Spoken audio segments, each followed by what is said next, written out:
తమ పార్టీ ఇంకా అధికారంలోనే ఉంది, తానింకా ఎంపీగానే ఉన్నానన్న భ్రమలోనే మాజీ ఎంపీ మార్గాని భరత్రామ్ బతికేస్తున్నాడని రాజమండ్రి పార్లమెంట్ కమిటీ అధికార ప్రతినిధి దాస్యం ప్రసాద్ ఎద్దేవా చేశారు. గంజాయి, బ్లేడ్ బ్యాచ్లు, రౌడీ షీటర్లను వెనకుండి నడిపించేది ఆయన కాదా అని ప్రశ్నించారు. ది రాజమండ్రి ప్రెస్ క్లబ్లో గురువారం జరిగిన మీడియా సమావేశంలో ఆయన మాట్లాడుతూ, ఇటీవల జరిగిన ఎన్నికల్లో 72,000 మంది వ్యతిరేకించిన మాజీ ఎంపీ భరత్రామ్కు బుద్ధి రాలేదన్నారు. వైకాపా 2019లో అధికారంలోకి వచ్చినప్పటి నుంచి అధికారం ఉంది కదా అని దారుణాలు చేసింది ఎవరో ప్రజలందరికీ తెలుసన్నారు. అందుకే ఈ ఎన్నికల్లో తగిన గుణపాఠం చెప్పారన్నారు. సంస్కృతి, సంప్రదాయాలకు, విలువలకు గౌరవం ఇచ్చే పార్టీ కేవలం తెలుగుదేశం పార్టీ మాత్రమేనని, అందుకే మోరంపూడి ఫ్లైఓవర్ వంతెనకు సంబంధించి తెలుగుదేశం పార్టీ హయాంలో శంకుస్థాపన చేయగా వైకాపా తొలగించిన శిలాఫలకంతో పాటు వైకాపా అధికారంలోకి వచ్చిన తర్వాత మళ్లీ చేసిన శంకుస్థాపన శిలాఫలకాన్ని రెండు ఒకే చోట ఏర్పాటు చేయించిన, గౌరవం ఇచ్చిన ఘనత మాజీ ఎమ్మెల్సీ ఆదిరెడ్డి అప్పారావు, ఎమ్మెల్యే ఆదిరెడ్డి శ్రీనివాసులకే దక్కిందన్నారు.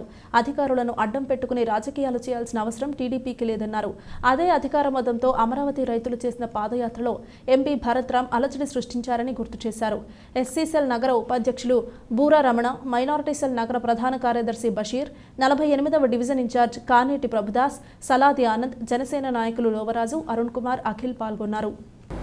రాజమహేంద్రవరం రాజకీయ సంస్కృతి విధానాన్ని మంటగొలిపిన ఎంపీ మార్గాని భరత్రామ్ మాజీ ఎంపీ, అతను మాజీ అనటం కూడా దండగేనని ఈ సందర్భంగా మేము చెప్తా ఉన్నాం. గత 2 రోజుల క్రితం ఆంధ్రప్రదేశ్ రాష్ట్రంలోని పోలీసు ఉన్నతాధికారుల్ని ఈ యొక్క భరత్రామ్ అనేటువంటి వ్యక్తి కలిసి రాజమహేంద్రవరంలోని అసాంఘిక కార్యకలాపాలు ఎక్కువైపోయినాయి, దానికి తెలుగుదేశం పార్టీ కారణమని డీజీపీ గారికి ఒక కంప్లైంట్ చేశాడు ఈ భరత్రామ్ అనేటువంటి వ్యక్తి. మహేంద్రవరంలోని ఆజాద్ చౌక్లోని చాలా శాంతియుతంగా రైతులు పాదయాత్ర చేస్తూ ఉంటుంటే ఆ పాదయాత్రకి జనసేన, బీజేపీ, తెలుగుదేశం పార్టీ మద్దతుగా చాలా శాంతియుతంగా వెళ్ళిపోతూ ఉంటుంటే నీ దగ్గర ఉన్నటువంటి రౌడీ షీటర్లతోటి, నీ దగ్గర ఉన్నటువంటి బ్లేడ్ బ్యాచ్ తోటి, నీ దగ్గర ఉన్నటువంటి అల్లరి మొక్కలతోటి కలిసి నువ్వు కూడా అక్కడ పాల్గొని అక్కడ నిరసన కార్యక్రమం చేపట్టినటువంటి అసమర్థుడువు నువ్వు. బ్లేడ్ బ్యాచీని, గంజాయి బ్యాచీని, రౌడీ షీటర్లని, రాజకీయ వ్యభిచారుల్ని, 420ని దగ్గర పెట్టుకుండి 2019 నుండి ఈనాటి వరకు రాజకీయం చేస్తుంది నువ్వు. ప్రజలు పక్క నీకు బుద్ధి చెప్పినా ఇంకా నీకు మరి మైండ్లో చిప్పు దొబ్బిందేంటో కానీ ఇంకా నీకు బుద్ధి రావట్లా. నువ్వేం మాట్లాడుతున్నావో నీకు అర్థం కానటువంటి పరిస్థితి.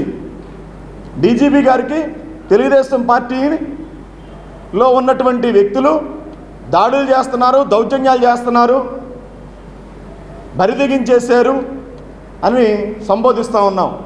తెలుగుదేశం పార్టీ సంస్కృతి సాంప్రదాయం అది కాదు. ప్రజాక్షేత్రంలో ఉండడమే తెలుగుదేశం పార్టీ యొక్క ధ్యేయం. ప్రజల మధ్యలో ఉండి ప్రజల సమస్యలు పరిష్కరించడమే తెలుగుదేశం పార్టీ ఎజెండా. మీకులాగా అధికారుల్ని, వ్యవస్థల్ని అడ్డుపెట్టుకుండి రాజకీయాలు చేయాల్సినటువంటి అవసరం తెలుగుదేశం పార్టీ నాయకులకి లేదు. అందులో మరీ ముఖ్యంగా ఇక్కడ ఉన్నటువంటి ఆదిరెడ్డి కుటుంబానికి అసలు లేదు.